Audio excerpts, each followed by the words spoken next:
नमस्कार दोस्तों, स्वागत है आप सभी का आज की एक और नई वीडियो में। आज यहाँ पर हम कक्षा 12वीं जीव विज्ञान का पेपर देखने वाले हैं।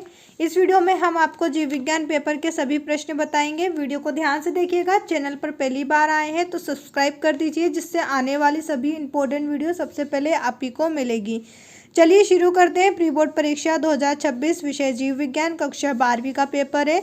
यहाँ पर सबसे पहले आपसे सही विकल्प पूछे जाएंगे। प्रश्न नंबर 1 है, रेड डाटा बुक किसके द्वारा प्रकाशित होती है। यहाँ पर आपको ऑप्शन दिए जाएंगे WWF द्वारा, NEERI द्वारा, IUCN द्वारा या फिर पर्यावरण व वन मंत्रालय द्वारा। तो यहाँ पर रेड डाटा बुक जो है IUCN द्वारा प्रस्तावित होती प्रकाशित होती है। आपको ऑप्शन सी पर टिक करना है। नंबर 2 है, लीवर सिरोसिस उत्पन्न करने वाला कारक है। लीवर सिरोसिस उत्पन्न करने वाला कारक क्या है। ऑप्शन है वसा, विटामिन, तंबाकू या फिर एल्कोहलिज्म। यहाँ पर आपको एल्कोहलिज्म पर टिक करना है। ऑप्शन डी आपका सही उत्तर रहेगा। नंबर 3 है, इंटरफेरॉन प्रोटीन होते हैं। इंटरफेरॉन प्रोटीन क्या है। शाकनाशी, विषाणुरोधी, जीवाणुरोधी या फिर कवकनाशी। यहाँ पर आपको ऑप्शन बी विषाणुरोधी पर टिक करना है। इंटरफेरॉन प्रोटीन जो है विषाणुरोधी है। इसके बाद है नंबर 4, निश्चित क्षेत्र में रहने वाली समस्त समष्टियों को उस स्थान का कहते हैं। निश्चित क्षेत्र में रहने वाली समस्त समष्टियों को स्थान का क्या कहते हैं। जीवी समुदाय, झील समुदाय, जलक्रमण या फिर मरुक्रमण। यहाँ पर आपको जीवी समुदाय पर टिक करना है। ऑप्शन फर्स्ट जो है आपका सही उत्तर रहेगा। नंबर 5 है, शरीर का मुख्य लसिका अंग है। शरीर का मुख्य लसिका अंग कौन सा है। ऑप्शन ए अस्थिमज्जा, थाइमस श्वसन के आस्तरों के भीतर का, पाचन तंत्र के आस्तरों के भीतर का।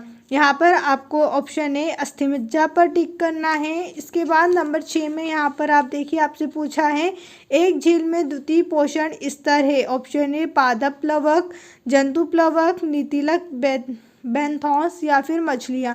यहाँ पर आपको जंतु प्लवक पर टिक करना है। ऑप्शन बी आपका सही उत्तर रहेगा। इसके बाद प्रश्न नंबर 2 है, रिक्त स्थान की पूर्ति कीजिए। यहाँ पर आपको रिक्त स्थान दिए गए हैं जिनकी पूर्ति करना है। पहला रिक्त स्थान है, गर्भाशय के आंतरिक ग्रंथि स्थल को कहते हैं। यहाँ पर आपको एंड्रोमेट्रियम लिखना है। इसके बाद नंबर 2 है, टाइफाइड रोग की पहचान द्वारा की जाती है। टाइफाइड रोग की पहचान जो है विडॉल द्वारा की जाती है। नंबर 3 है, इंसुलिन पॉलीपेप्टाइड श्रृंखला का बना होता है। इंसुलिन जो है वो 2 पॉलीपेप्टाइड श्रृंखला का बना होता है। इसके बाद नंबर 4 में रिक्त स्थान में है, DNA के एक कुंडल में न्यूक्लियोटाइड्स पाए जाते हैं। यहाँ पर आपको लिखना है 10 पाए जाते हैं। अनुवांशिकी के जनक हैं। यहाँ पर आपको ग्रेगर जॉन मेंडल लिख देना है।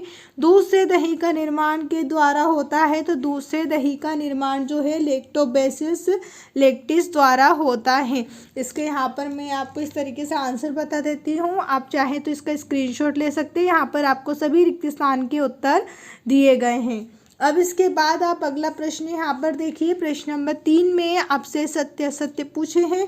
पहला यहाँ पर आपसे पूछा है, सभी प्रकार के सूक्ष्मजीव भोजन की गुणवत्ता को खराब करते हैं। तो यहाँ कथन आपका असत्य रहेगा। सभी प्रकार के सूक्ष्मजीव भोजन की गुणवत्ता को खराब करते हैं, यह कथन असत्य है। इसके बाद है नंबर 2, रेस्ट्रिकेशन एंडोन्यूक्लियस को सर्वप्रथम एक विषाणु से प्राप्त किया गया। यह कथन आपका असत्य रहेगा। नंबर 3 पे है, व्याध पतंग मच्छरों से छुटकारा दिलवाने में अत्यंत ही लाभप्रद है।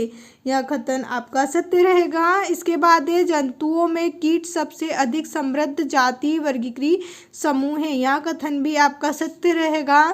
एक्रोसोम अंडाणु के निषेचन में मदद करते हैं। यह कथन आपका सत्य है। एक्रोसोम जो है अंडाणु के निषेचन में मदद करते हैं। इसके बाद है, जीन थेरेपी में प्राय पश्च विषाणु का प्रयोग होता है। यह कथन भी आपका सत्य है। अब इसके बाद प्रश्न नंबर 4 में आपसे सही जोड़ी पूछी गई है। यहाँ पर हम जोड़ी का नंबर मिला लेंगे। एड्स जिसे हम HIV से मिलाएंगे। यहाँ पर आपको नंबर डाल देना है या फिर आप इस तरीके से मैच भी कर सकते हैं। अब इसके बाद ABO रक्त समूह। तो यहाँ पर आपको मिलाना है सप्रभाविता बहुएलिलता। नंबर 2 में यहाँ पर डाल देती हूँ। इसके बाद है प्रसव पीड़ा जिसे हम ऑक्सीटोसिन से मिलाएंगे। नंबर 4 पर है पॉलीमरेज चेन रिएक्शन जिसे हम एनिलिंग से मिलाएंगे, और आखिरी है पारितंत्र इकोसिस्टम जिसे हम टेंसले से मिला देंगे। अब इसके बाद प्रश्न नंबर 5 है, एक शब्द या एक वाक्य में उत्तर दीजिए। यहाँ पर आपको एक शब्द या एक वाक्य में उत्तर देना है। प्रश्न है, मैलिग्नेंट मलेरिया का कारक जीव क्या है? नंबर 2, किसी पारिस्थितिक पिरामिड का आधारित टियर क्या प्रदर्शित करता है? नंबर 3, पृथ्वी के फेफड़े वन किसे कहा जाता है? नंबर 4 पर है, आईओडी का पूरा नाम लिखिए। इसके बाद अगला प्रश्न है, रुधिर में होने वाला कैंसर को क्या कहते हैं? और नंबर 6 पर है, भांग के पौधे का वैज्ञानिक नाम लिखिए। यहाँ पर आपको सभी जो है प्रश्नों के उत्तर दिए गए हैं। आप चाहें तो इसका स्क्रीनशॉट ले सकते हैं। इसके बाद प्रश्न नंबर 6 में आपसे पूछा है, प्राथमिक व द्वितीयक लसिका अंगों के नाम बताइए। इसी के अथवा में आपसे यहाँ पर प्रश्न पूछाएगा। प्रश्न नंबर यहाँ पर अथवा 6 का अथवा है, टनल सिंड्रोम तथा डाउन सिंड्रोम में कोई 2 अंतर बताइए। इसी प्रकार प्रश्न नंबर 7 यहाँ पर आपको दिया हुआ है, जिसमें आपसे एक परिपक्व परागकण की काट का नामांकित चित्र पूछा गया है।